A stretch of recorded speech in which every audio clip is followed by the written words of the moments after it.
Yeah, Lakers wind up 50-32.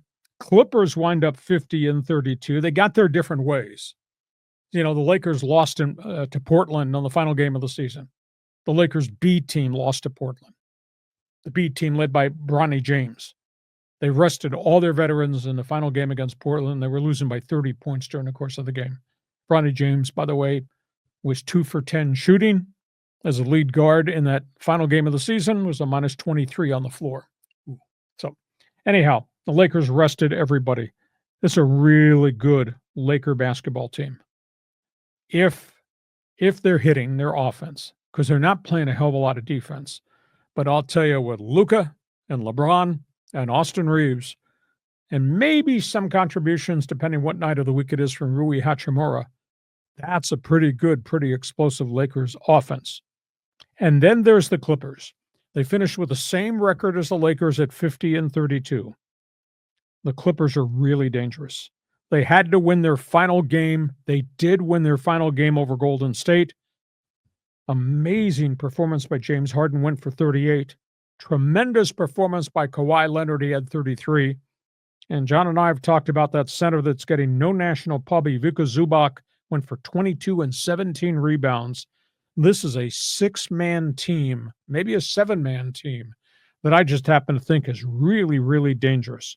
Clippers are storming into the playoffs, John, having won 8 straight and 18 of their last 21. And they're going to get this whole week to rest and prepare for whomever they're going to play in the first round once we get through the play-in games. So, you like the Lakers' explosiveness, or are we rooting for the Clippers? Because that looks like a really complete basketball team right now. What do you think? Well, I watched the Clippers-Warriors game, and that was really entertaining. Sure. It went to overtime, and it was nice seeing a basketball game where there was something on the line here, and they were playing for real. And you're right. I mean, Harden and Kawhi, I mean, they were terrific, knocked out the Warriors. That's my childhood team, but the Warriors are going to be in one of those play-in games, right? Exactly.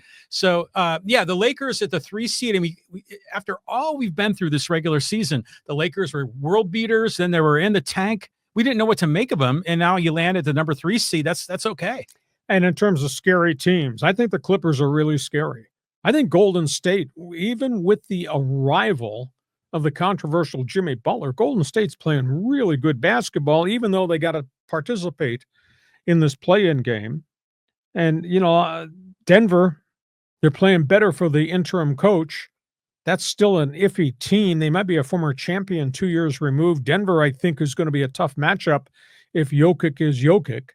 And now they get Murray is back from his injury. And the weird one is the New York Knicks. They got all this firepower. They made all these trades.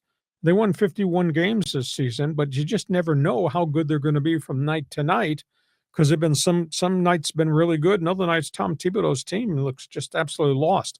I mean, there's so many different storylines as it relates to these playoff teams, aside from obviously Cleveland with 64 wins and who the Boston Celtics are.